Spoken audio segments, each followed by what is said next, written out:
పిల్లలారా, నీ తల్లిదండ్రులకి విధేయం కలిగి ఉండుడి అంటున్నాడు, లోబడి ఉండమంటున్నాడు.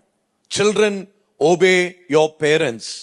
అయితే ఇంకొక ప్రశ్న, లాస్ట్ టైం నేను దీని గురించి మాట్లాడినప్పుడు పాస్టర్ గారు ఒక థియాలజికల్గా కాకుండా థియాలజికల్గాను లేకపోతే సోషల్గా ఒక ప్రశ్న నన్ను అడిగారు. తల్లిదండ్రులకి ఎంతవరకు లోబడాలి, భర్త భార్యకి ఎంతవరకు లోబడాలి, వాళ్ళు ఏది చెప్తే అది చేసేయాలా అని ఒక ప్రశ్న అడిగారు.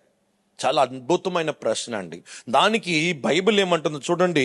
మత్తయి సువార్త 10వ అధ్యాయము 37వ వచనాన్ని చదువుకుందాం. మత్తయి సువార్త 10వ అధ్యాయము 37వ వచనం. తండ్రినైనను తల్లినైనను నాకంటే ఎక్కువగా ప్రేమించువాడు నాకు పాత్రుడు కాడు. ఏమంటున్నాడండి? నాకు పాత్రుడు కాదు. అమ్మ చెప్పింది చేసేయాలి కదా పాస్టర్ గారు, నాన్న చెప్పింది చేసేయాలి కదా పాస్టర్ గారు. యేసుప్రభు ఏమంటున్నాడంటే, నాకన్నా ఎవరిని ప్రేమించినా నీకు నాతో పాత్ర లేదు. నా వైపు చూడండి. అంటే తల్లిదండ్రులు లోబడాలి. తల్లిదండ్రుల కన్నా ఎక్కువ ఎవరికి లోబడాలి? దేవుడికి లోబడాలి. షడ్రక్ మేషక్ అబేద్నెగో ఏం చేశారు?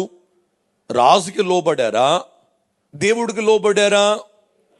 అయ్య బాబో, నేను ఒక విగ్రహాన్ని నిలబెడుతున్నాను, మ్యూజిక్ వాయిస్తారు, భూమిలో ఉండే వాళ్ళందరూ నమస్కారం చేయాలని చెప్పి నియమం పెడతాడు.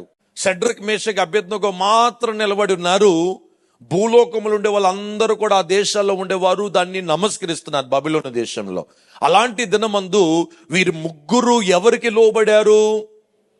దేవుడికి లోబడాడు.